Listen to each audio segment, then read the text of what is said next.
C'était juste une fois, passe à autre chose, m'a lancé ma femme quand je l'ai surprise en train de me tromper. Il est meilleur au lit, de toute façon, a-t-elle ricané. J'ai simplement hoché la tête et je suis parti. Ce matin, j'avais 52 messages désespérés sur e-message alors qu'elle venait de tout perdre. C'était juste une fois, passe à autre chose, m'a lancé ma femme quand je l'ai surprise en train de me tromper. Il est meilleur au lit, de toute façon, a-t-elle ricané. J'ai simplement hoché la tête et je suis parti. Ce matin, j'avais 52 messages désespérés sur e-message alors qu'elle venait de tout perdre. 2112 fichiers supprimés. 14 mois. 41 visites à l'hôtel. Je les trouve à 18h47, un dimanche.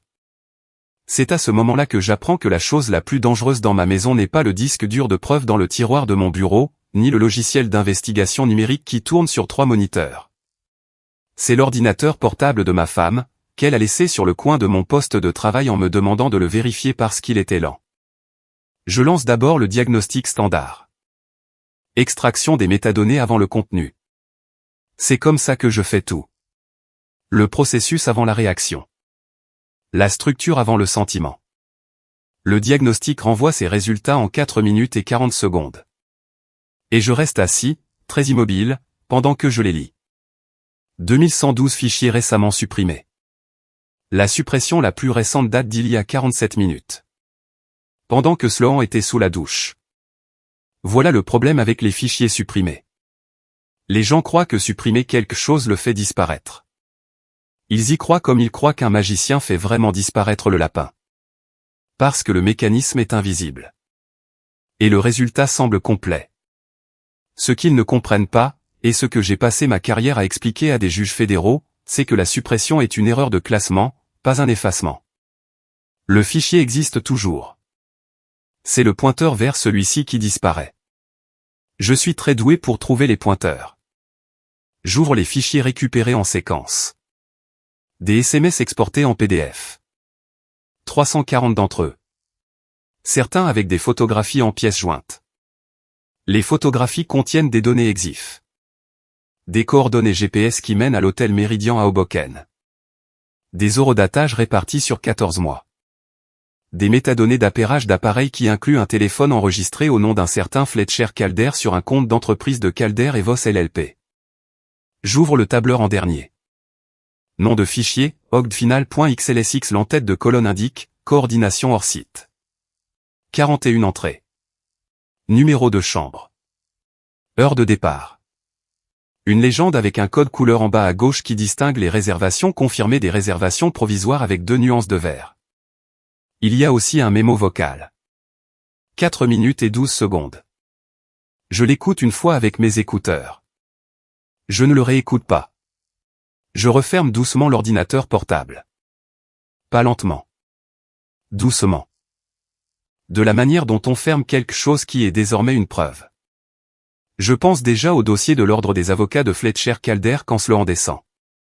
Elle est en peignoir. Un verre de vin à la main. Les cheveux encore humides. Elle se déplace dans la cuisine comme elle le fait toujours. Efficace. Légèrement distraite. La démarche particulière de quelqu'un qui a déjà décidé à quoi ressemblera l'heure suivante. Elle s'arrête à l'entrée du bureau et regarde l'ordinateur portable sur le coin de mon bureau. Tu as trouvé le problème. L'ordinateur va bien, dis-je. Je le lui rends. Elle le prend. Pose son verre de vin sur le bord du bureau. Il y avait quelque chose de bizarre dessus? Définis le bizarre. Elle rit un peu. Se resserre du vin sans me regarder. Je ne sais pas, Brennan. C'est toi l'expert. Ouais, dis-je, c'est moi. La pause qui suit dure environ 2 secondes. Je la regarde analyser la situation. Je regarde la petite recalibration se produire derrière ses yeux. Le moment où elle repasse en revue ce qu'elle a supprimé, le compare à ce que j'aurais pu trouver. Et décide qu'elle est probablement en sécurité. Parce qu'elle a tout supprimé il y a 47 minutes. Et je suis, dans son modèle de l'univers, l'homme qui répare les ordinateurs lents. Elle repose son verre de vin. Je prends mes clés sur le crochet près de la porte. Le même crochet. Les mêmes clés. Chaque jour depuis 14 ans. Le geste est si routinier qu'elle ne le perçoit pas comme une décision avant que j'aie ma veste à la main. Brennan. Je sors. C'était juste une fois, dit-elle. Passe à autre chose. Je la regarde. Le tableur a 41 entrées.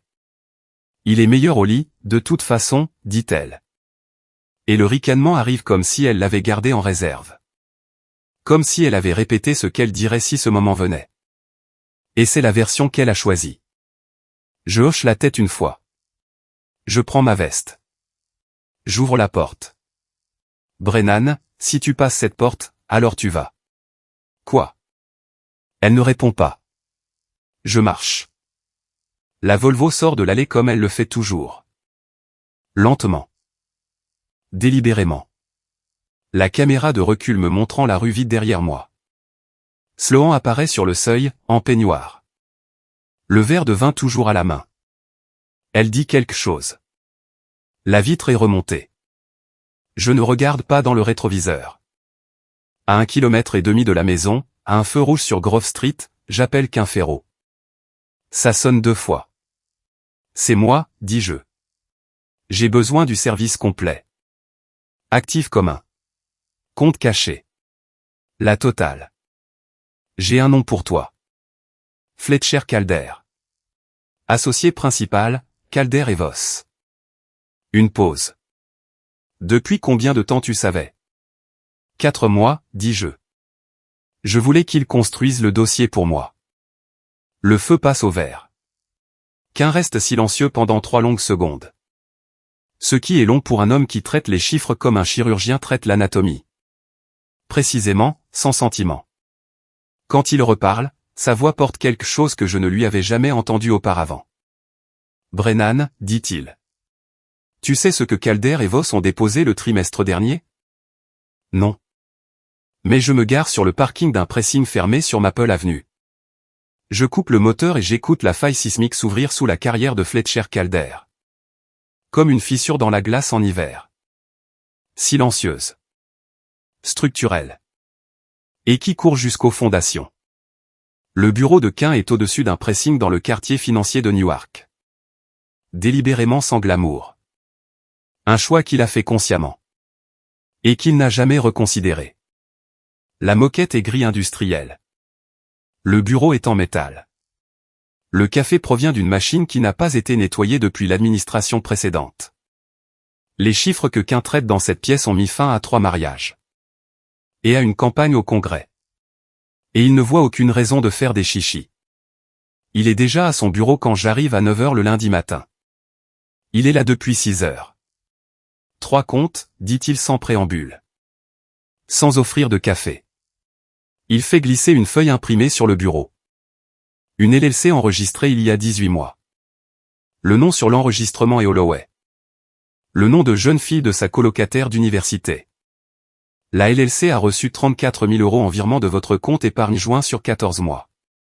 Je prends la feuille. La date du premier virement correspond exactement à la première entrée du tableur de l'hôtel. Elle se constituait une piste de décollage, dit Quint. Au cas où elle aurait besoin de partir sans rien laisser derrière elle. Elle avait besoin de partir sans rien laisser derrière elle, dis-je.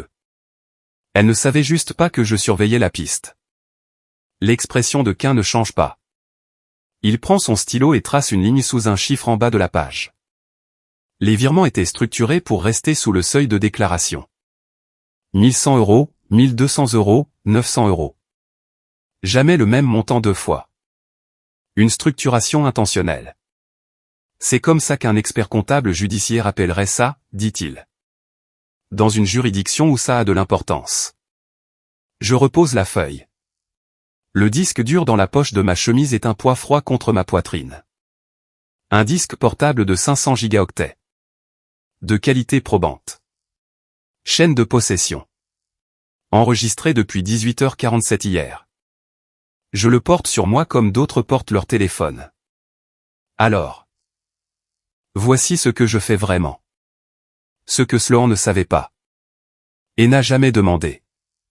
Je suis un expert en informatique légale certifié par les tribunaux. J'ai témoigné dans des procédures fédérales dans 4 juridictions. J'ai été qualifié comme témoin expert dans des affaires d'espionnage industriel, de fraude financière, de vol de propriété intellectuelle. Et une affaire que je ne peux pas discuter en raison d'une ordonnance de protection. Mais que vous reconnaîtriez si je la nommais. Quand une entreprise a besoin de prouver que quelqu'un a supprimé quelque chose. Que la suppression était intentionnelle. Qu'elle a eu lieu à un moment précis. Que les données derrière contenaient ce que le plaignant prétend qu'elles contenaient. Il m'engage. Je maintiens des protocoles de chaîne de possession qui rendent les données récupérées admissibles dans n'importe quel tribunal du pays. Des avocats de la défense ont passé 6 heures à essayer de démanteler ma méthodologie. Aucun n'a réussi. Sloan pensait que je travaillais avec des ordinateurs. En 14 ans, elle n'a jamais posé de questions de suivi. Elle pensait que tu étais du support informatique, dit Quint, lisant quelque chose sur mon visage. La plupart des gens le pensent, dis-je. Je ne les ai jamais corrigés. Il hoche la tête une fois. De la manière dont Quint hoche la tête quand un chiffre confirme ce qu'il soupçonnait déjà. La LLC a un compte chèque professionnel. Et un compte épargne. Le compte épargne a 22 000 € en ce moment. Le compte chèque a été utilisé pour ce que je décrirais comme des dépenses de style de vie. C'est-à-dire spa. Restaurant. 2 billets d'avion pour Miami en mars. Le deuxième billet n'est pas à ton nom. Bien. Je note les numéros de compte. Je note le nom de la LLC. J'écris les dates de Miami, que je croiserai ce soir avec le tableur de l'hôtel, parce que je sais déjà ce que je vais trouver. Mardi matin, je retiens les services de Lena Shaw. Le cabinet de Lena est à Midtown, au 32e étage. Un endroit qui a l'air cher parce qu'il l'est et ne s'en excuse pas. Elle a 40 ans, s'occupe de litiges en propriété intellectuelle et de droit de la famille, et est économe en parole d'une manière que je trouve professionnellement confortable. Son assistante nous apporte de l'eau. Lena ne touche pas la sienne. Je pose le disque de preuve sur son bureau. Je lui explique le journal de la chaîne de possession. Elle le lit comme elle lit tout, complètement, sans interrompre, sans réagir. Ensuite, je lui présente l'index des métadonnées. Les 2112 fichiers, le tableur, les registres de la LLC que Quint a sortis. Elle ne réagit pas au mémo vocal. Elle a entendu pire. C'est recevable, dit-elle, tout est recevable. Vous avez maintenu la chaîne de possession? J'ai maintenu la chaîne de possession comme d'autres maintiennent le contact visuel, dis-je, automatiquement. Elle sourit presque. Les virements de la LLC constituent une dissipation d'actifs matrimoniaux en vertu de la loi du New Jersey. Les dépenses d'hôtel, si nous pouvons les lier aux fonds matrimoniaux. La carte de crédit se terminant par 4471, dis-je, compte joint. Il a payé pour les chambres 11 et 9. Elle a payé pour le reste. Les relevés de cartes sont dans le dossier secondaire. Lena ouvre le dossier secondaire. Elle lit pendant 2 minutes. Je vais programmer le dépôt de plainte, dit-elle. Donnez-moi jusqu'à vendredi. Je la remercie et je pars. Dans l'ascenseur, je sors le disque de preuve de la poche de ma chemise et le tiens un moment. Poids froid. 47 gigaoctets des choix de quelqu'un d'autre. Mercredi soir, Quint est dans le bureau avec moi, croisant les virements de la LLC avec 3 ans de déclaration de revenus commune. Les stores vénitiens strient le tableur d'ombre. Le même tableur sur le moniteur central qui est ouvert depuis dimanche soir. Je l'ai regardé tellement de fois que le code couleur ne s'enregistre plus comme un visuel. Ce ne sont que des données maintenant. Quint pose son stylo à 21h30 et dit, sans préambule, que sa belle-sœur a utilisé une application de rencontre appelée Singleton après son divorce. Il la décrit comme il décrit tout, factuellement. Évaluation des valeurs avant de voir la photo de qui que ce soit. Des questions sur ce que vous avez vraiment vécu, ce que vous croyez, ce que vous attendez de la vie. Elle a dit que c'était la première fois qu'une plateforme lui posait une question qui valait la peine qu'on y réponde. J'annote un relevé de virement. J'écoute à moitié. Mais le nom atterrit quelque part au fond de mon esprit. Le concept du test de valeur. Savoir ce que quelqu'un croit vraiment avant d'investir quoi que ce soit. Et ça reste là, tranquillement, pendant que je travaille. Jeudi après-midi, Petra arrive. Ma fille a 19 ans, elle est en 2e année à Rutgers. Et elle lit le silence comme je lis les données, en cherchant ce qui devrait être là et ne l'est pas. Elle laisse tomber son sac dans la cuisine, vient à l'entrée du bureau pour dire bonjour, et trouve le moniteur central affichant le tableur de l'hôtel en mode diaporama. Je suis sorti pour prendre un appel de Lena. Petra lit tout le tableur. Je le sais parce que quand je reviens, elle est toujours debout devant le moniteur, et elle ne me regarde pas quand j'entre. Elle regarde le tableur. Le numéro de maman, dit-elle. Je le lui donne. Elle appelle depuis le couloir. J'entends sa voix à travers le mur, plate comme une ligne tracée à la règle, 7 mots. Maman, je témoignerai si tu le forces à se battre. Puis, le silence. Sloan a raccroché. Petra revient à l'entrée. Elle me regarde comme elle me regarde depuis qu'elle a 12 ans, directement, sans comédie. D'accord, dit-elle. D'accord, dis-je. Lena dépose la plainte le lendemain matin. Ce soir-là, Sloan arrive avec une clé. Elle est déjà dans l'entrée avant que je l'entende, et elle est déjà en train de crier quand elle passe la porte de la cuisine. Brennan monte Petra contre elle. Brennan est un obsessionnel contrôlant. Brennan ne lui a jamais donné ce dont elle avait besoin. Les mots viennent vite et sont bien rodés, comme si elle avait préparé ce plaidoyer dans sa tête pendant le trajet. Petra ne bouge pas de sa chaise à la table de la cuisine. Je n'élève pas la voix. Une tasse de café tombe du comptoir, pas jetée, heurtée par le dos de la main de Sloan alors qu'elle gesticule. Elle heurte le sol et se brise en 3 morceaux. Tu veux parler de ce dont tu avais besoin, dis-je très calmement. Tu n'as jamais été présente. 41 visites à l'hôtel, dis-je, 14 mois. Ce sont les chiffres, Sloan. Tout le reste est une histoire que tu te racontes. Elle attrape sa clé sur le crochet près de la porte et la claque derrière elle. La tasse est toujours sur le sol en 3 morceaux. Petra la regarde un moment, puis se lève et va chercher la pelle et la balayette sous l'évier. Je m'en occupe, dit-elle. 20 minutes plus tard, l'alarme de la porte arrière se déclenche. Je suis déjà au panneau. Je réinitialise le code, j'appelle la société d'alarme et je leur demande d'enregistrer la tentative d'entrée avec l'horodatage et l'identification du capteur de porte. Le rapport d'incident est dans le dossier de preuve avant minuit. Ce que Sloan avait l'intention de faire comme une rentrée est devenu le document 2113. Je m'assois au bureau à 2 heures du matin. Le disque dur effectue son cycle de lecture dans le silence, un son que j'ai entendu tellement de fois qu'il en est presque réconfortant maintenant. Le son des données qui s'organisent, du chaos qui prend une structure. J'ouvre le profil professionnel de Fletcher Calder sur le registre public de l'Ordre des avocats et je lis l'unique plainte pour manquement à la déontologie déposée contre lui en 2019. Rejeté pour documentation insuffisante. Je pense à ce que signifie une documentation insuffisante pour un homme qui ne m'a jamais rencontré. Ensuite, je commence à lui construire une documentation suffisante. Ça prend 40 minutes. Lundi matin, 7h14, je clique sur « Publier ».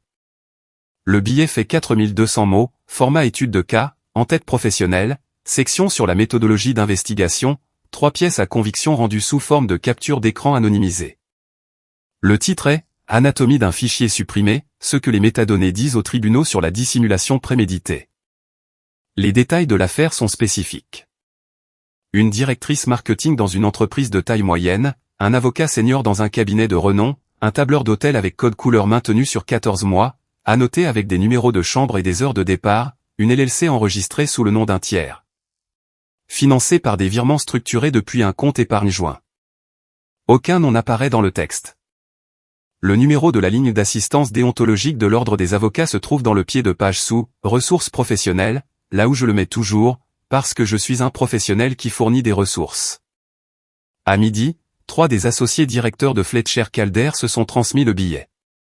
Je le sais parce que les analyses montrent 3 clics de référence provenant d'un domaine de messagerie interne de Calder et Voss entre 11h15 et 11h52. Le 4e associé directeur ne le transmet pas. Il appelle directement la ligne d'assistance déontologique. À 11h47, Vivian Calder lit le billet sur son téléphone dans sa galerie à Soho.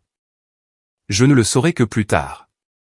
Ce que je sais maintenant, c'est que les analyses montrent un lecteur dans le Lower Manhattan qui a passé 19 minutes sur la page, assez longtemps pour la lire 2 fois. Vivian a 44 ans, possède une galerie, et est, de tous les témoignages que j'ai recueillis, posée et observatrice.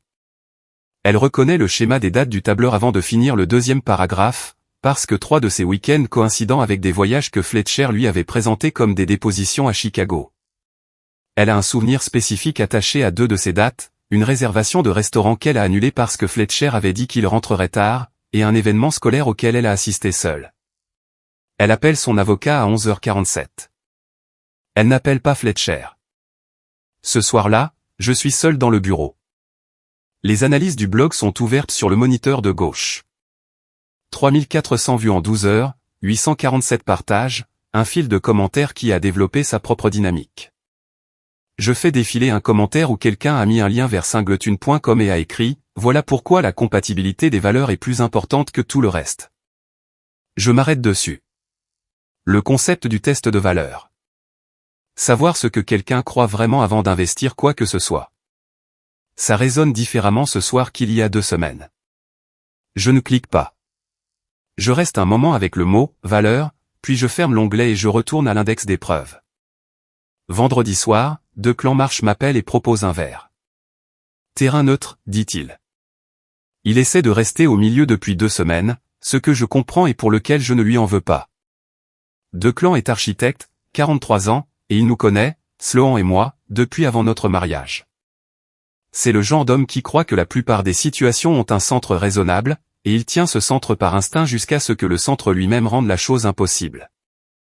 Nous nous retrouvons au bar Greystone à Hoboken. Boiserie sombre, un barman qui sait quand resservir et quand disparaître. Declan commande un bourbon. Je commande de l'eau, ce qu'il note sans commentaire. Nous sommes à 20 minutes d'une conversation sur un projet sur lequel il travaille, une commande résidentielle à Montclair, une belle structure, un client difficile, quand la porte s'ouvre et Sloan entre. Elle n'a pas été invitée. Elle a suivi la position de Declan via une application partagée, ce qu'elle a déjà fait et ce que Declan n'avait pas prévu qu'elle ferait ce soir. Je peux dire à la façon dont ses épaules s'affaissent qu'il ne savait pas qu'elle venait. Elle a bu 2 verres avant d'arriver. Je le vois à la façon dont elle traverse la pièce, délibérée, légèrement trop précise, la démarche particulière de quelqu'un qui gère son propre élan. Elle s'arrête à notre table. « Tu as publié ce billet de blog pour détruire Fletcher, dit-elle, assez fort pour que la table d'à côté arrête de parler. Le couple à notre gauche s'est déjà retourné. J'ai publié une étude de cas, dis-je. J'ai changé les noms. C'est la pratique standard. Tout le monde sait que c'est lui. Alors il aurait dû se comporter différemment, dis-je. C'est comme ça que ça marche. Declan fixe son verre. Il est très immobile, ce qui est la posture d'un homme qui a décidé quelque chose mais n'a pas encore agi. La voix de Sloan monte d'un cran. Elle explique au bar entier que je mène une campagne de diffamation, que j'ai instrumentalisé notre fille, que je n'ai jamais compris ce dont elle avait besoin dans un mariage, et que toute cette situation est le résultat prévisible de 14 ans d'absence émotionnelle. Le barman apparaît au bord de la salle. Il n'approche pas encore. Il évalue. Brennan a instrumentalisé. Le verre tombe de la table. Pas jeté. Son coude le heurte alors qu'elle gesticule et il bascule et se brise sur le sol. Le silence se fait dans la pièce de cette manière spécifique dont les bars deviennent silencieux quand quelque chose se casse. Declan pose sa serviette sur la table. Il se lève. Il me regarde une fois, un regard qui contient une conversation entière, puis il se dirige vers la porte. Je le suis. Sloan parle toujours à une table vide quand nous atteignons le trottoir. Dehors sur Washington Street, la foule du vendredi soir se déplace autour de nous. Des couples, des groupes, le bruit ordinaire de gens qui ne sont au milieu de rien. Declan et moi restons un moment sur le trottoir sans parler. Puis la porte s'ouvre derrière nous et Sloan est là, et sa main est sur mon bras. Je me tourne. Elle pleure et est furieuse en même temps, une combinaison que j'ai déjà vue et qui ne m'émeut plus comme avant. Elle dit qu'elle a besoin de me parler seule, qu'il y a des choses que je ne comprends pas, que si seulement j'écoutais. Declan s'écarte, lui donnant l'ouverture qu'elle demandait. Je la regarde un moment. Puis je dis, tout ce que j'ai besoin d'entendre est déjà dans la plainte. Et je marche. Pas vite, sans courir. Je marche à mon rythme habituel, qui est légèrement plus rapide que la foulée confortable de la plupart des gens, et je me fonds dans le trafic piétonnier du vendredi soir sur Washington Street, slalomant entre les couples, dépassant un groupe de femmes en talons. Traversant un attroupement d'hommes devant un bar sportif. Derrière moi, j'entends les talons de Sloan sur le pavé, le son spécifique de quelqu'un qui essaie de maintenir une allure qu'elle ne peut pas tenir avec ses chaussures. Elle crie mon nom 2 fois, puis une fois de plus. Au coin, je tourne à gauche sans me retourner, et la foule se referme derrière moi. Et quand j'atteins la Volvo 3 pâtés de maison plus loin, il n'y a que le son de la ville. Je démarre le moteur et je conduis. Samedi matin, 8h14. Renata Voss appelle. Renata a 68 ans, administratrice d'école à la retraite, la mère de Sloan. Jusqu'à cette semaine, elle a été une défenseuse fiable de la position de sa fille en toutes choses, ce qui est son instinct et je ne lui en ai jamais voulu. Elle a de beaux meubles et des photographies encadrées d'une famille qui n'existe plus dans sa configuration précédente. Elle est aussi, je le sais, une femme dont le système d'exploitation est la honte. Pas comme une arme, mais comme une norme, une mesure pour savoir si elle a été partie prenante de quelque chose dont elle n'aurait pas dû l'être. Elle a lu le billet de blog. Je sais, à la pause avant qu'elle ne parle, qu'elle a reconnu les dates. Les week-ends à l'hôtel, dit-elle. J'ai gardé Petra pour 3 d'entre eux. Sloan m'avait dit que c'était des séminaires de travail. Une autre pause. J'ai acheté un puzzle à Petra à chaque fois pour l'occuper. Je m'en souviens parce que Petra les a tous faits d'une seule traite, et j'ai trouvé qu'elle était remarquable. Elle l'est, dis-je. Je te dois des excuses, dit Renata. Et je te dois autre chose. Je tenais un agenda de bureau, en papier. J'écris tout. Les dates sont toutes là. Je le mettrai par écrit si ton avocat en a besoin. Renata, dis-je, tu n'es pas obligé de. Si, dit-elle, je le suis. Je la remercie. Je ne lui dis pas que ça fera une différence. Ça en a déjà fait une. Mardi de la semaine suivante, Fletcher Calder reçoit 3 choses avant midi. Une lettre d'enquête de l'ordre des avocats, en recommandé avec accusé de réception.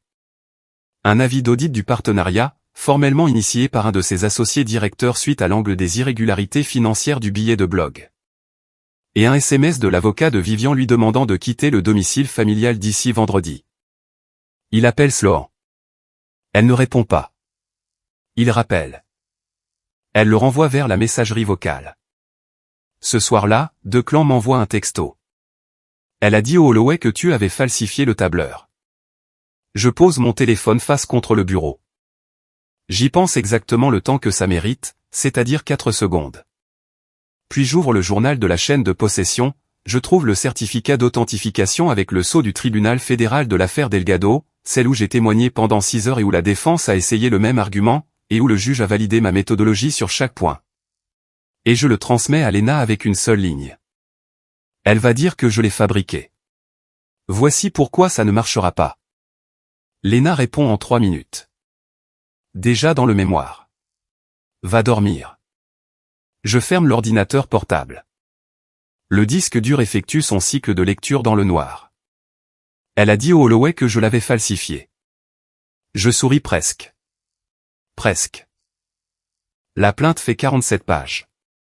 Lena m'en donne une copie dans le couloir du palais de justice le mercredi matin dans un dossier manie avec un numéro de dossier sur l'onglet, et je le tiens comme je tiens toutes les preuves, à plat, à 2 mains sans serrer. Le greffier la traite en 12 minutes. Je m'assois dans le couloir sur un banc qui est là depuis environ 1987 sous un avis de dégâts des eaux concernant les services de médiation, et je lis l'index tandis que les néons diffusent leur bourdonnement particulier au-dessus de moi, jaune, blanc, et impitoyable. Le genre de lumière qui fait que tout ressemble à un document. L'index des métadonnées, les certificats de la chaîne de possession, les registres du compte de la LLC, la déclaration écrite de Renata, 3 pages, date précise. Le détail du puzzle inclus parce que Lena a dit que ça humanisait la chronologie d'une manière que les chiffres seuls ne pouvaient pas. Le tableur de l'hôtel, 41 entrées, imprimé en pleine page sur 6 pages. Je ne pense pas à la plainte. Je pense à ce que Sloan fera quand elle la lira. La réponse arrive 40 minutes plus tard sur le parking du palais de justice. Sa voiture bloque la mienne. Elle attendait. Je manœuvre la Volvo pour me dégager, angle serré, demi-tour en 3 temps, et elle démarre derrière moi avant que je ne quitte la sortie. Sur la route 1 sud, elle est assez proche pour que je voie son visage dans le rétroviseur, téléphone dans une main, volant dans l'autre, l'expression de quelqu'un qui a décidé que la proximité est une pression. À l'échangeur, elle accélère pour me couper la route. Je freine, je la laisse passer, et je la regarde réaliser dans les 3 secondes qui suivent qu'elle n'a aucune idée de ma destination. Elle est maintenant devant moi sur une route dont elle ne connaît pas l'utilité. Elle prend la mauvaise sortie. Je prends la bonne. J'appelle Léna depuis la voiture. Elle vient de me suivre en sortant du parking du palais de justice. Elle est entrée en contact. Elle a essayé de me coincer à l'échangeur. La dashcam tournait. Horodatez-le, dit Léna. Envoie-moi le clip ce soir. Déjà programmé pour se télécharger automatiquement, dis-je. Document 2114. Mercredi, 10h. Audra Soli appelle. Elle est l'enquêtrice déontologique de l'ordre des avocats, sèche, méthodique, la version institutionnelle de ce que je fais. Elle n'appelle pas pour confirmer la plainte. Elle appelle parce qu'elle a lu le billet de blog et a une question de procédure sur la méthodologie des métadonnées décrites dans la section 4. Plus précisément, elle veut savoir si le protocole d'authentification que j'ai décrit est compatible avec les propres normes probatoires de l'ordre des avocats pour les pièces documentaires. Je réponds en 2 minutes. Explication standard, le genre que j'ai donné des dizaines de fois à des juges et des greffiers qui avaient besoin du concept sans la profondeur technique. Merci, dit Audra. Elle raccroche. Je reste avec le téléphone à la main un instant. Elle ne demandait pas parce qu'elle était confuse. Elle demandait parce qu'elle construit son dossier, et elle m'a appelé parce que ma méthodologie est la partie la plus nette du dossier, et elle avait besoin de confirmer qu'elle tiendrait selon ses propres normes. Elle tiendra. Ce week-end, Petra est à la maison. Nous mangeons des plats à emporter du restaurant thaïlandais sur Elm, Pad Siu, Nem, le riz au jasmin qu'elle commande depuis qu'elle a 14 ans. Nous mangeons à la table de la cuisine, ce que nous n'avons pas fait ensemble depuis un moment, et nous parlons de ses cours, d'un professeur qu'elle trouve difficile de manière productive. D'un devoir qu'elle rédige sur les normes probatoires en contentieux environnemental.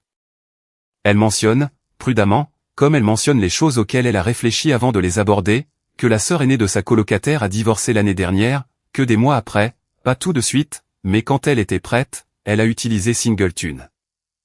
L'évaluation des valeurs, dit Petra, sa colocataire lui a dit, ça posait des questions comme que feriez-vous si quelqu'un que vous aimiez vous demandait de compromettre quelque chose en quoi vous croyez. Je mange ma nourriture. Sa sœur a dit que c'était la première fois qu'on lui posait une question qui comptait vraiment, dit Petra. Je reste silencieux un moment. C'est une vraie question, dis-je. Ouais, dit Petra. C'est ce que je pensais aussi. Elle se resserre de l'eau. Nous mangeons. La cuisine est calme de la bonne manière. Lundi matin, Sloan se présente au bureau de Léna sans rendez-vous et sans son avocat. La réceptionniste appelle mon portable. Je suis dans l'immeuble pour une autre réunion, un client d'entreprise, une affaire sans rapport, et je descends dans le hall. Sloan est debout au centre de la salle d'attente avec un manteau que je n'ai jamais vu, un détail que j'enregistre sans le vouloir. Il y a 2 autres clients assis le long du mur. La réceptionniste regarde son clavier avec l'attention concentrée de quelqu'un qui a décidé de ne pas être présent.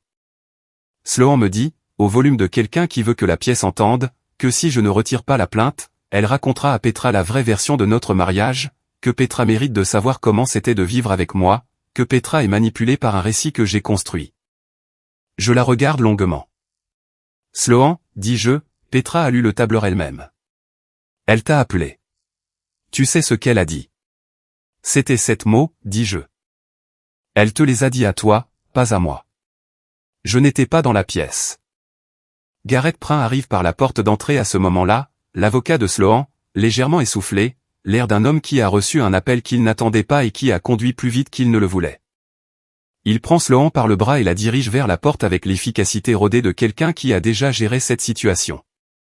Sloan se dégage. Elle se retourne. Tu ne vas pas gagner ça, dit-elle. Je n'essaie pas de gagner, dis-je. J'essaie de finir. La porte se ferme. La réceptionniste regarde son clavier. 18h. Je sors du bâtiment de Léna et trouve Fletcher Calder en bas des marches. Pas de mallette, pas d'associé, juste Fletcher dans un beau manteau, cachemire anthracite, le genre de manteau destiné à communiquer quelque chose sur son propriétaire. Il a 47 ans, les tempes grisonnantes, le visage d'un homme qui a passé 2 décennies dans des pièces où sa présence était considérée comme acquise. Il veut parler d'homme à homme. Il dit que le billet de blog est diffamatoire. Il dit qu'il a des ressources que je ne peux égaler. Il dit cela tranquillement, c'est ainsi que les hommes comme Fletcher disent les choses qu'ils entendent comme des menaces, tranquillement avec l'immobilité particulière de quelqu'un qui a déjà mis d'autres personnes mal à l'aise de cette manière et l'a trouvé efficace. Je ne pense pas que vous vouliez ajouter la diffamation à la liste de lecture de l'ordre des avocats, dis-je. Vous n'avez aucune idée de ce que je peux faire à votre carrière. Fletcher, dis-je, j'ai témoigné devant un tribunal fédéral. Des avocats de la défense ont essayé de démanteler ma méthodologie pendant 6 heures d'affilée. Vous êtes un avocat spécialisé en transactions immobilières qui passe une mauvaise semaine. Je boutonne ma veste. Je vais marcher jusqu'à ma voiture maintenant. Je marche jusqu'à ma voiture. Fletcher ne me suit pas. Voici le truc avec les hommes comme Fletcher Calder. Ils sont habitués aux pièces où leur poids se fait sentir avant même qu'ils ne parlent. Ils sont habitués à la physique sociale particulière des étages de partenariat et des dîners de clients, où le statut se déplace dans une pièce comme un courant, et tout le monde s'oriente automatiquement par rapport à lui. Ce à quoi ils ne sont pas habitués, c'est à quelqu'un qui ne sent pas le courant, qui n'est pas orienté par lui, qui le trouve, au contraire, légèrement intéressant comme phénomène comportemental. Je rentre chez moi en voiture. Ce soir-là, seul dans le bureau, j'ouvre le tiroir du bureau. La clé USB est là où je l'ai laissée. Petite, noire, banale. Dessus se trouvent les dossiers médicaux scellés de Fletcher Calder, obtenus par une source que je ne nommerai pas, consultés par un canal qui ne survivrait pas à une demande de communication de pièces. Les dossiers documentent une condition qui, dans le contexte de la plainte déontologique et de l'audit du partenariat, serait professionnellement dévastatrice. Pas seulement préjudiciable, mais fatale pour sa carrière, le genre de chose qui est mentionné dans le rapport final de l'ordre des avocats comme un schéma de conduite. Je sors la clé du tiroir. Je la tiens. Je la retourne une fois entre mes doigts. Je pense à ce que son utilisation ferait de moi. Pas légalement. Légalement, elle ne ferait probablement jamais surface. La chaîne d'acquisition est suffisamment propre pour qu'il soit difficile de la tracer. Je pense à ce que ça ferait de moi dans cette pièce, à ce bureau, à 2 heures du matin, avec le disque dur effectuant son cycle de lecture et les stores vénitiens striant le tableur d'ombre. Je remets la clé dans le tiroir. Je le verrouille. J'admets à personne que je voulais l'utiliser, que le désir était réel et spécifique, et a duré plus longtemps que je ne l'aurais souhaité, que je ne suis pas entièrement la personne que je pensais être, ce qui est une chose que je sais sur les autres depuis 20 ans. Et que j'avais apparemment besoin d'apprendre sur moi-même ce soir. Je ne suis pas entièrement à l'aise avec la personne que je suis. Je ferme le tiroir. Qu'un appelle à 8 heures le lendemain matin. Sa voix porte quelque chose qui s'apparente à de la satisfaction, ce qui, chez Qu'un, se lit comme un léger réchauffement du tableau de bord, l'aiguille bougeant d'1 degré, pas plus. L'audit du partenariat a trouvé une irrégularité de facturation, dit-il. 11 dossiers clients. La signature de Calder sur les 11. Les associés directeurs ont engagé un conseiller juridique externe. Je note le numéro qu'il me donne. Puis, j'appelle Lena. La date de la conférence de règlement doit être avancée, dis-je. De combien? Autant que tu peux, dis-je. L'autre partie est à court de levier, et ils ne le savent pas encore. Conférence de règlement, 9 heures, tribunal des affaires familiales du comté de Hudson. J'arrive avec 12 minutes d'avance. La salle de conférence est au 2e étage, au bout d'un couloir qui sent le papier de photocopie et le nettoyant pour linoléum, devant un tableau d'affichage avec des informations sur les visites supervisées que personne n'a mises à jour depuis 2021. La pièce elle-même a une table rectangulaire, 8 chaises, une fenêtre qui donne sur le parking, et une horloge murale qui avance de 2 minutes. Je m'assois du côté gauche de la table. Je pose ma copie de l'index de la plainte devant moi et je le lis. Je ne lève pas les yeux quand la porte s'ouvre. Qu'un est dans le couloir. Petra est avec lui. Elle est venue de Rutgers ce matin sans qu'on le lui demande, ce à quoi je penserai plus tard, dans la voiture, quand j'aurai l'espace pour ça. Sloan entre avec Garrett Prin. Elle porte de nouveau le manteau bleu marine, celui que je n'ai jamais vu, et elle a la posture particulière de quelqu'un à qui son avocat a dit de projeter le calme. Elle s'assied en face de moi et ne regarde pas l'index de la plainte. Prin commence avec une contre-proposition, livrée sur le ton d'un homme présentant quelque chose de raisonnable. Sloan garde la maison. Les comptes joints sont partagés à parts égales. Brennan absorbe ses propres frais de justice. Lena regarde Prin comme un chirurgien regarde un scanner qui confirme ce qu'il savait déjà. C'est une lecture créative de la situation patrimoniale, dit-elle. Laissez-moi vous montrer la situation réelle. Elle ouvre son dossier et fait glisser 3 documents sur la table. Les registres de la LLC, l'analyse des virements structurés que Quint a préparé, 22 pages annotées, et un résumé d'une page que Lena a écrit elle-même, propre, numéroté, le genre de document conçu pour être lu rapidement par quelqu'un qui ne veut pas le lire du tout. Prin lit le résumé. Il le relit. Sloan observe son visage. La LLC, dit Prin, est une entité juridique distincte. Point financé par 34 000 € de virements structurés provenant de l'épargne matrimoniale commune, dit Lena. Documenté, authentifié, chaîne de possession certifiée. Le schéma de structuration est cohérent avec une évasion intentionnelle des seuils de déclaration, ce qui, en vertu de la loi du New Jersey, constitue une dissipation d'actifs matrimoniaux. Elle fait une pause. Nous pourrons discuter de la maison après avoir discuté des 34 000 €. La mâchoire de Sloan bouge. Elle regarde le document de la LLC comme on regarde quelque chose que l'on croyait enterré. Les virements étaient, commence-t-elle. Documentés, dis-je. Elle me regarde. C'est la première fois que nous avons un contact visuel direct depuis dimanche soir dans la cuisine, et je la regarde lire mon visage et n'y trouver rien qu'elle puisse utiliser.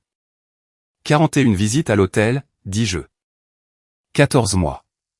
34 000 € en virements structurés. L'agenda de Renata. L'enregistrement de la dashcam de mardi. La plainte de l'avocat de Vivian Calder, que Lena a reçue ce matin et qui documente la confirmation de la relation par Fletcher dans une déclaration sous serment. Je pose mes mains à plat sur la table. Ce sont les chiffres, Garrett. Tout le reste est une histoire. Prin regarde à nouveau le résumé. Il a l'expression d'un homme qui recalcule. Nous aurions besoin de temps pour examiner. Vous avez eu la plainte pendant 8 jours, dit Lena. Le document de Vivian Calder est arrivé ce matin. Vous l'avez maintenant. Prin se penche vers Sloan et parle doucement. Elle écoute. Sa main sous la table ajuste sa bague, une habitude que je reconnais, le même geste qu'elle fait quand elle traite quelque chose qu'elle ne veut pas traiter. Elle l'ajuste 2 fois, puis une 3e fois. Quelle est la position de votre client sur la maison, demande Prin. La position de mon client, dit Lena, est que la maison a été achetée avec des fonds communs, que la valeur nette a été partiellement compensée par les 34 000 € de dissipation d'actifs matrimoniaux documentés. Et que nous sommes prêts à aller jusqu'à une audience complète si la contre-proposition est maintenue. Elle ferme son dossier. Alternativement, nous réglons aujourd'hui selon des termes qui reflètent la situation patrimoniale réelle. Prin demande une suspension de 15 minutes. Dans le couloir, je me tiens près de la fenêtre qui donne sur le parking. Quint sort et se tient à côté de moi. Il ne dit rien, ce qui est l'une de ses meilleures qualités. Petra vient et se tient de l'autre côté. Comment ça se passe, dit-elle. Ça se passe, dis-je. Elle hoche la tête. Elle a les pommettes de sa mère et les yeux de sa grand-mère et une qualité de calme qui n'appartient qu'à elle. Elle mange une barre de céréales de la poche de sa veste avec l'efficacité concentrée de quelqu'un qui a sauté le petit déjeuner. Elle a l'air d'avoir peur, dit Petra. Elle devrait, dis-je. Tu vas bien? J'y pense un moment. Le parking en bas est à moitié vide. Une femme en manteau vert se dirige vers une berline argentée, se déplaçant rapidement, la démarche de quelqu'un qui a terminé quelque chose de difficile et qui est content de partir. J'y arrive, dis-je. Petra hoche la tête. Elle termine sa barre de céréales et remet l'emballage dans sa poche. 15 minutes plus tard, Prin ouvre la porte de la salle de conférence et nous demande de revenir. Ce qui suit n'est pas une négociation. C'est un règlement, ce qui est une chose différente. Une négociation à 2 parties qui se déplacent vers un centre. Un règlement dans ce contexte est une partie qui accepte les calculs. La maison est mise aux enchères. Le produit est partagé après l'application de la compensation de 34 000 € pour dissipation d'actifs matrimoniaux. Les comptes joints sont divisés, Sloan absorbant le solde de la LLC comme sa part. Les frais de justice sont partagés conformément à la loi. Brennan conserve tout son équipement professionnel et ses actifs commerciaux, qui n'ont jamais été des biens communs et que Prin ne conteste pas. Sloan signe l'accord de règlement à 11h23. Elle ne me regarde pas quand elle signe. Elle regarde le stylo, puis le papier, puis un point sur la table à environ 15 cm à gauche du document. Prin referme son stylo et commence à rassembler ses papiers. J'observe son visage. Il n'y a rien là qui nécessite une réponse de ma part. Le chagrin est réel. Je peux le voir, la compression particulière autour de ses yeux que je connais après 14 ans à regarder son visage. Je ne ressens pas rien. Je veux être précis à ce sujet. Mais ce que je ressens n'est pas le genre de choses qui changent les calculs. Lena fait glisser ma copie sur la table. Je la prends. Je lis la première page et la page de signature, ce qui est le seul protocole qui compte. Puis je me lève. Sloan lève les yeux. Pendant un instant, aucun de nous ne dit rien. L'horloge murale avance de ses 2 minutes. Dehors, sur le parking, une portière de voiture se ferme. 41, dis-je doucement, presque pour moi-même. Comme on dit un chiffre en fermant un dossier. Je prends ma veste. Je sors. Dans le couloir, Quint me serre la main une fois, ce qui est la chose la plus démonstrative que je l'ai jamais vu faire. Petra me serre dans ses bras, ce qui n'est pas surprenant, et reste un moment plus longtemps que d'habitude, ce qui l'est. Nous prenons l'ascenseur ensemble. Dans le hall, à travers les portes vitrées, je peux voir le parking et le ciel gris d'octobre et la femme au manteau vert qui sort maintenant de sa place, se déplaçant prudemment, vérifiant ses rétroviseurs. Petra passe la porte la première. L'air extérieur est froid et pur, le genre d'air qui a été lavé par la nuit précédente. Je la suis. Derrière moi, à travers la vitre, je peux voir le couloir du palais de justice, fluorescent, linoléum, le tableau d'affichage avec ses informations périmées, la pièce où les chiffres sont devenus la ruine de quelqu'un d'autre. Je marche jusqu'à la Volvo. Je la déverrouille. Je m'assois un moment avec la portière ouverte, un pied sur le pavé. Le disque de preuve dans la poche de ma chemise pour la dernière fois, poids froid, familier maintenant, le poids de quelque chose qui a fait son travail. Je le sors et le mets dans la boîte à gants. Puis je ferme la portière et je démarre le moteur. La voiture de Petra est 2 rangées plus loin. Elle me fait un signe de la main à travers son pare-brise, un petit signe, le genre qui signifie « je te suis », et je sors de la place et me dirige vers la sortie. À la sortie du parking, je m'arrête pour un passage piéton. Dans le rétroviseur, je peux voir l'entrée du palais de justice. Sloan sort par les portes vitrées. Elle s'arrête sur la marche supérieure. Elle regarde le parking, le balai du regard, puis elle trouve la Volvo, et elle me regarde. Elle se tient très immobile dans son manteau bleu marine sous la lumière grise d'octobre, et elle me regarde partir. Je regarde dans le rétroviseur juste le temps de confirmer ce que je vois. Puis je regarde la route devant moi. Le piéton finit de traverser. Je m'engage dans la rue. Mon téléphone vibre dans le porte-gobelet. J'y jette un œil au feu suivant. L'écran affiche e-message. 52 notifications. L'aperçu dit « Brennan, s'il te plaît ». Puis l'aperçu se coupe. Le feu passe au vert. Je pose le téléphone face contre terre dans le porte-gobelet et je conduis. La voix de Quint de la nuit dernière est toujours dans ma tête. Le léger réchauffement du tableau de bord, le numéro qu'il m'a donné, l'irrégularité de facturation sur 11 dossiers clients. La carrière de Fletcher Calder est un bâtiment avec des fondations fissurées. Il tiendra encore un moment, comme le font les bâtiments fissurés, et puis il ne tiendra plus.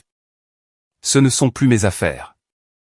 Mes affaires, c'est la route, le ciel gris d'octobre, la voiture de Petra 2 longueurs derrière moi, qui suit. À 5 km de là, à un feu sur une route que j'ai empruntée 1000 fois, je plonge la main dans la poche de ma veste et je sors mon téléphone. Je le pose sur le siège passager, écran vers le haut. 52 messages. Je pense aux commentaires sur Singleton. Voilà pourquoi la compatibilité des valeurs est plus importante que tout le reste. Je pense à ce que Petra a dit à la table de la cuisine, la première fois qu'on lui posait une question qui comptait vraiment. Je pense à la voix de Renata au téléphone, ferme et honteuse et finalement honnête. Si, je le suis. Je pense à la question elle-même. Que feriez-vous si quelqu'un que vous aimiez vous demandait de compromettre quelque chose en quoi vous croyez? Le feu change. Je conduis. Le disque de preuve est dans la boîte à gants. Le numéro de dossier sur le dossier Manille est clos. Le disque dur dans le bureau effectuera son cycle de lecture ce soir dans une maison plus silencieuse qu'elle ne l'a été en 14 mois. Et ce silence sera la première chose honnête que la maison aura offerte depuis longtemps. Je baisse la vitre d'1 centimètre. L'air d'octobre entre, froid et direct, comme le sont les choses réelles. Devant, la route s'ouvre. Les phares de Petra sont dans mon rétroviseur, stables et proches. J'appuie sur l'accélérateur et je pars. Le bureau est silencieux d'une manière qu'il ne l'a pas été en 14 mois. Je suis assis au poste de travail à 7 heures le lendemain matin avec une tasse de café et le genre de calme qui vient après que quelque chose de grand a cessé de bouger. Le disque de preuve est dans la boîte à gants de la Volvo. Le dossier Manille avec le numéro de dossier est dans le classeur, fermé. Les 3 moniteurs sont allumés, mais seul celui du centre affiche quelque chose. Un nouveau formulaire d'admission de client, une affaire d'entreprise, une société de Parsippany qui soupçonne un ancien employé d'être parti avec le code source. Un travail de routine, le genre qui paie l'hypothèque d'une maison qui va être mise aux enchères. Ça me va. Mon téléphone est sur le bureau, écran vers le haut. Aux 52 messages de la nuit dernière se sont ajoutés 11 autres depuis 6 heures du matin. Je n'en ai ouvert aucun. Je sais ce qu'ils disent parce que je sais comment ça marche. J'ai traité les preuves numériques de suffisamment de relations effondrées pour connaître l'arc. D'abord, la colère, puis le marchandage, puis la colère à nouveau, puis quelque chose qui ressemble à du chagrin, mais qui est en fait la première étape de l'acceptation portant les vêtements du chagrin. Sloan est quelque part au milieu de cet arc en ce moment. C'est son travail à faire, pas le mien. J'ouvre le formulaire d'admission du client et je commence à lire. Mon téléphone vibre. Je jette un œil à l'écran. Pas Sloan. 2 clans. Tu as 5 minutes, lis le message. Je l'appelle. Il décroche à la première sonnerie, ce qui signifie qu'il tenait le téléphone. Je te dois une conversation, dit-il. Tu ne me dois rien. Si, dit-il. Je savais que quelque chose n'allait pas il y a 6 mois. Pas les détails. Je ne savais pas pour Fletcher. Mais je savais que quelque chose n'allait pas, et je suis resté au milieu parce que je pensais aider. Une pause. Je n'aidais pas. Je m'adosse à ma chaise. Dehors, à travers les stores vénitiens, la lumière d'octobre fait son truc particulier avec l'érable dans le jardin, or et rouge, l'arbre à son meilleur juste avant de tout lâcher. Tu étais un ami, dis-je. C'est une chose différente. Je l'ai laissé suivre ma position jusqu'au Greystone, dit-il. Je n'ai pas désactivé l'application partagée. C'est de ma faute. 2 clans, dis-je. Elle aurait trouvé un autre moyen. C'est comme ça qu'elle est. Il reste silencieux un moment. Puis, les Holloway pensent que tu as falsifié le tableur. Les Holloway penseront tout ce que Sloan a besoin qu'ils pensent pendant les 6 prochaines semaines, dis-je. Après ça, ils auront l'accord de règlement et la déclaration de Renata et la plainte des avocats de Vivian Calder et ils penseront autre chose. Les gens mettent à jour leur modèle quand les preuves changent. Certains le font, en tout cas. Ceux qui valent la peine d'être gardés, dit De Clan. Ouais, dis-je. Ceux qui valent la peine d'être gardés. Il me dit qu'il prend la commande de Montclair et que les clients sont difficiles, mais que la structure du bâtiment est exceptionnelle. Il dit cela comme les architectes parlent des bâtiments qu'ils aiment. Avec une qualité d'attention particulière, comme s'il décrivait une personne. Nous raccrochons. Je retourne au formulaire d'admission. L'affaire du code source prend 3 heures à mettre en place. Analyse initiale, protocole de chaîne de possession, communication avec le client, travail standard. Le genre de travail pour lequel je suis doué et pour lequel j'ai toujours été doué, ce que Sloan savait dans l'abstrait, comme on connaît un fait sans savoir ce qu'il signifie. À midi, Quint envoie un texto sans préambule. Calder s'est retiré de 2 affaires actives ce matin. Les partenaires ont dit que c'était volontaire. Ça ne l'était pas. Je le lis 2 fois. Puis, je pose le téléphone et je déjeune. Un sandwich que je me suis fait au comptoir de la cuisine dans la maison qui est à moi pour encore 60 jours ou le temps que prendra l'enchère. La cuisine est très propre. Petra l'a nettoyée avant de retourner à Rutger hier matin. Elle a lavé les tasses de café, essuyé le comptoir, remis la pelle et la balayette sous l'évier. De petits actes d'ordre. Je les remarque comme je remarque tout, précisément sans sentiment. Avec quelque chose sous la précision pour lequel je n'ai pas de terme technique. De la gratitude, peut-être. La simple. À 14 heures, Audra Soli rappelle. Monsieur Ashford, dit-elle, j'ai une question de suivi sur le certificat d'authentification de l'affaire Delgado. Allez-y. Le sceau du tribunal fédéral, est-ce le district est de New York ou le sud? Sud, dis-je. Juge Reyes.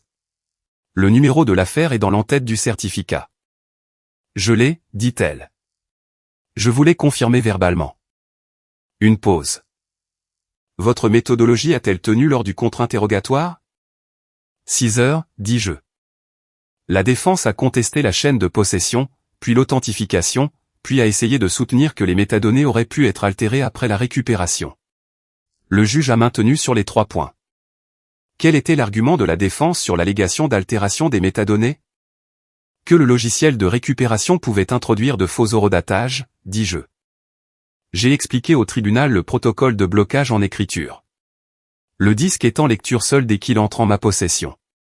Aucune opération d'écriture n'est possible. La défense a retiré l'argument avant que le juge ne statue. Audra prend une note.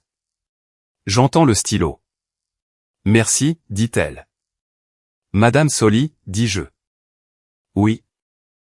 Il va soutenir que le billet de blog était diffamatoire. Il l'a déjà fait, dit-elle, par l'intermédiaire de son avocat hier après-midi. Une autre pause. Ça ne change rien au tableau probatoire. Elle raccroche. Je reste avec ça un moment. La version institutionnelle de ce que je fais, travaillant à partir des mêmes fondations, arrivant au même endroit. Il y a quelque chose de presque satisfaisant là-dedans. La façon dont 2 méthodologies indépendantes convergent vers le même nombre. Fletcher Calder a d'excellents costumes et des fondations fissurées.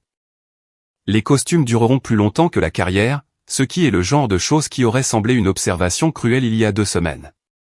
Et maintenant, semble juste être un fait. Je retourne au travail.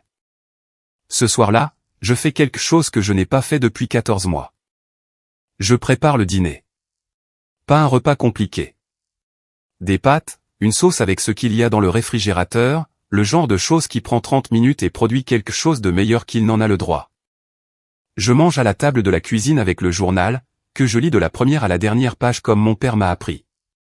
Et je bois un verre de vin et la maison est silencieuse autour de moi comme le sont les maisons quand elles ne retiennent plus rien. Après le dîner, j'ouvre mon ordinateur portable à la table de la cuisine. L'onglet Singleton n'est pas ouvert. Je n'y suis pas retourné depuis que je l'ai fermé dans le bureau il y a 3 jours. Mais le commentaire est toujours dans ma tête. Voilà pourquoi la compatibilité des valeurs est plus importante que tout le reste. Et la voix de Petra est dans ma tête et la question qu'elle a décrite. Que feriez-vous si quelqu'un que vous aimiez vous demandait de compromettre quelque chose en quoi vous croyez? Je tape l'URL. Le site se charge proprement. Pas de photographie sur la page d'accueil. Pas de galerie de visages qui défilent. La page d'accueil a un paragraphe de texte et un bouton qui dit « Commencer l'évaluation ». Le paragraphe dit en langage simple que l'évaluation prend 40 minutes, qu'elle pose des questions sur les valeurs et l'histoire, et ce que vous croyez vraiment, et que vous ne verrez le profil de personne avant que l'évaluation ne soit terminée. 40 minutes. J'ai passé 40 minutes à construire une documentation suffisante pour une plainte à l'ordre des avocats. J'ai passé 6 heures devant un tribunal fédéral à défendre ma méthodologie. Je peux passer 40 minutes à répondre à des questions sur ce que je crois vraiment. Je clique sur le bouton. La première question apparaît. Décrivez un moment où vous saviez que quelque chose était vrai mais avez choisi de ne pas agir immédiatement. Que attendiez-vous? Je la lis 2 fois. Puis, je commence à taper. L'évaluation prend 43 minutes. Je réponds rapidement à certaines questions. Les factuelles. Celles sur le travail et l'histoire et ce que je veux pour la prochaine décennie. Je reste sur certaines. La question sur le compromis arrive vers la fin. Phrasez légèrement différemment de ce que Petra a décrit. Si quelqu'un en qui vous aviez confiance vous demandait de mettre de côté quelque chose que vous croyez vrai, que feriez-vous? Je leur dirai la vérité sur ce que je sais. Ce qu'ils en font est leur travail, pas le mien. Je soumets l'évaluation et je ferme l'ordinateur portable. La cuisine est silencieuse. Le verre de vin est vide. Dehors, l'obscurité d'octobre s'est installée sur l'érable dans le jardin et l'or et le rouge ont disparu jusqu'au matin. Je fais la vaisselle. Je l'essuie. Je la range. La maison, pour la première fois depuis longtemps, me semble mienne. 3 semaines plus tard, qu'un appel avec le chiffre final. L'audit du partenariat chez Calder et Voss est terminé. 11 dossiers clients, des irrégularités de facturation totalisant un chiffre que qu'un me lit avec le même ton qu'il utilise pour tous les chiffres. Plat, précis, sans commentaire. Les associés directeurs ont renvoyé l'affaire à l'ordre des avocats. Fletcher Calder est en congé administratif en attendant l'enquête déontologique. Son nom a été retiré du site web du cabinet. La demande de divorce de Vivian a été déposée hier, ajoute qu'un incontesté sur la responsabilité. Comment sais-tu ça? Son avocat et Lena ont fait leurs études de droit ensemble, dit-il. Lena l'a mentionné. Je note le numéro. Pas parce que j'en ai besoin. Le règlement est fait. Les calculs sont clos. Mais parce que je suis un homme qui note les choses. C'est comme ça que je sais ce qui est réel. Qu'un, dis-je. Merci. Pour tout. Il reste silencieux un moment, ce qui, de la part de Qu'un, équivaut à un long discours. Offre-moi à dîner un de ces jours, dit-il. Quelque part avec une nappe. Il raccroche. Je pose le stylo. Le bureau est le même qu'il a toujours été. 3 moniteurs, le rack de disques de preuve, les stores vénitiens striant tout d'ombre. Dans 60 jours ou le temps que prendra l'enchère, je mettrai cette pièce dans des cartons et je la déménagerai ailleurs. J'ai regardé un appartement de 2 chambres à Jersey City.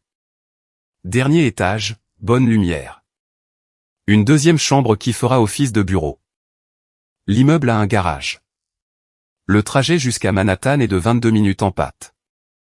J'ai aussi le tableur pour ça. Il n'est pas codé par couleur. Les correspondances de l'évaluation Singleton arrivent un vendredi matin, 3 semaines après que je l'ai soumise. Pas une avalanche.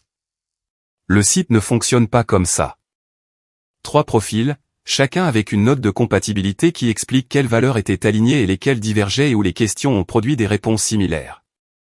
Je lis les notes avant de regarder les profils. Le 3e m'arrête. La note de compatibilité dit, les 2 répondants ont identifié l'action différée face à une vérité connue comme un schéma personnel significatif. Les 2 décrivent la confiance comme quelque chose qui se construit par le comportement au fil du temps, non déclaré.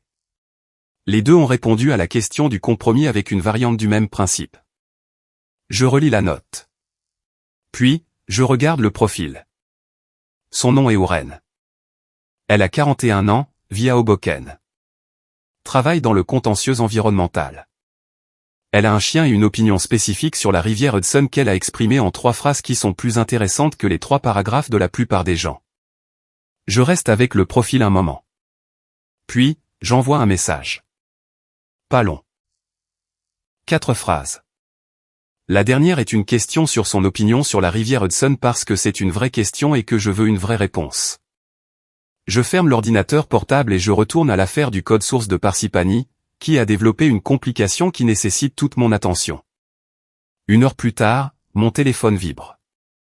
Oren a répondu. 2 paragraphes. Le premier concerne la rivière Hudson. Le second concerne la question du compromis. Elle a vu que nos réponses étaient alignées et elle voulait savoir ce que je voulais dire par « leur travail », pas le mien. Je le lis 2 fois. Puis, je pose le téléphone face contre le bureau. Pas parce que je l'ignore, mais parce que je veux terminer le travail devant moi avant de répondre à quelque chose qui mérite une vraie réponse. C'est une nouvelle habitude. Ou peut-être une ancienne enfin appliquée à la bonne chose. J'ai terminé l'analyse de Parsippany à 16h30. Je ferme le dossier client. Je fais du café. Je me tiens au comptoir de la cuisine et je le bois pendant que la lumière d'octobre fait sa dernière chose de la journée à travers la fenêtre. Longue, basse et dorée. Le genre de lumière qui fait que les objets ordinaires ont l'air de signifier quelque chose. Puis je prends mon téléphone et je réponds à la question de Oren. Je lui dis que pendant la majeure partie de ma vie d'adulte, j'ai travaillé dans un domaine où mon travail consiste à trouver ce que les gens ont essayé de cacher. Que je suis très doué pour ça. Que cette compétence se transfère de manière que je n'avais pas prévue. Je peux voir quand quelque chose est vrai avant d'avoir des mots pour le dire et j'ai appris lentement et à un certain coup que le voir et agir en conséquence sont deux compétences différentes et que la seconde est plus difficile. Je lui dis que, leur travail, pas le mien, signifie que je peux tendre la vérité à quelqu'un mais que je ne peux pas le forcer à la porter. C'est à lui de le faire. Tout ce que je peux faire, c'est m'assurer que la documentation est propre. J'appuie sur envoyer. Le café est bon. La lumière fait son truc. Quelque part à Hoboken, une femme nommée Oren qui a un chien et une opinion spécifique sur la rivière Hudson lit ma réponse sur son téléphone. Je ne sais pas ce qu'elle en pensera. C'est son travail. Ça me va. La maison se vend aux enchères un jeudi de novembre. Lena m'appelle avec le chiffre à 11 heures. C'est un chiffre juste. Pas ce qu'il aurait été dans un meilleur marché, mais juste, et c'est ce que j'avais demandé. La compensation pour dissipation d'actifs matrimoniaux est appliquée. Le produit net est divisé selon l'accord de règlement. À 14 heures, la transaction est terminée de toutes les manières qui comptent légalement. Je passe devant la maison ce soir-là, pas pour la regarder, pas exactement. Je suis en route pour ailleurs et le trajet me fait passer devant et je ralentis sans le décider. L'érable dans le jardin a perdu la plupart de ses feuilles. L'allée est vide. La lumière du porche est allumée, ce qui signifie que les nouveaux propriétaires ont emménagé ou sont sur le point de le faire et que quelqu'un a décidé que la lumière du porche devait être allumée. Je regarde la maison pendant 3 secondes, ce qui est plus long que prévu et plus court que cela aurait pu l'être. Puis je conduis. L'appartement de Jersey City est au 6e étage d'un immeuble qui était un entrepôt dans une vie antérieure. La deuxième chambre a une fenêtre qui donne à l'est. Et le matin, la lumière entre sous un angle qui fait paraître la pièce plus grande qu'elle ne l'est. J'ai installé le poste de travail. 3 moniteurs, le rack de disques de preuve, un nouveau store vénitien que je n'ai pas encore ajusté. La pièce sent la peinture fraîche et la neutralité particulière d'un espace qui n'a pas encore été habité. Petra est venue m'aider à déménager. Elle et sa colocataire ont transporté des cartons dans l'ascenseur pendant 3 heures, puis nous avons commandé une pizza et l'avons mangée par terre parce que la table n'était pas encore assemblée. Sa colocataire étudie le droit de l'environnement, c'est ainsi que la conversation a tourné vers Oren et comment Petra a découvert Singleton dans un contexte qui ne concernait pas le divorce. Alors tu l'as vraiment utilisé, a dit Petra. J'ai utilisé l'évaluation, ai-je dit, et c'est différent. Vraiment? J'y ai pensé. Moins que je ne le pensais, ai-je dit. Petra a souri. C'est le sourire de sa grand-mère. Celui qui signifie qu'elle connaissait déjà la réponse et attendait de voir si vous la connaissiez. Oren et moi dînons pour la première fois un mercredi de décembre dans un restaurant de Hoboken qu'elle a choisi parce qu'elle connaît le propriétaire et que le poisson est bon. Elle arrive avec 2 minutes d'avance, ce que je note comme je note tout. Elle est avec son chien, un animal de taille moyenne de race indéterminée nommé Klaus, comme dans Santa Claus, ce qu'elle explique sans qu'on le lui demande et ce qui est plus drôle que ça en a l'air. Nous mangeons. Nous parlons pendant 2 heures de choses qui ne sont pas nos mariages précédents, puis pendant 20 minutes de nos mariages précédents parce que c'est la chose honnête à faire et que nous sommes tous les deux des personnes qui préfèrent la chose honnête. Elle me demande ce que je fais. Je lui dis. La version complète, pas la version « je travaille avec des ordinateurs », mais la version réelle. Témoignage fédéral, protocole de chaîne de possession, l'affaire Delgado, 6 heures à la barre. Elle écoute sans interrompre, ce qui est plus rare que ça ne devrait l'être. Donc, tu trouves ce que les gens ont essayé d'effacer, dit-elle. C'est le travail, dis-je. Et tu ne l'utilises jamais pour autre chose que l'affaire, elle s'arrête, recommence. Tu ne l'utilises jamais pour autre chose? Je pense à la clé USB dans le tiroir verrouillé, aux dossiers médicaux scellés, aux 40 minutes que j'ai passées à la tourner entre mes doigts à 2 heures du matin. J'ai un tiroir verrouillé, dis-je. Il y a quelque chose dedans que j'ai choisi de ne pas utiliser. Elle me regarde. Qu'est-ce qui t'a arrêté? Ce que ça aurait fait de moi, dis-je. Elle hoche la tête. Elle mange son poisson. Elle ne dit rien pendant un moment, ce qui est une qualité que j'ai appris à reconnaître au cours des 3 semaines de messages avant ce dîner. Elle réfléchit aux choses avant d'y répondre. C'est la bonne réponse, dit-elle finalement. Pas à cause de ce que ça lui aurait fait à lui, mais à cause de ce que ça t'aurait fait à toi. Ouais, dis-je. Klaus est sous la table, patient et chaud contre ma cheville.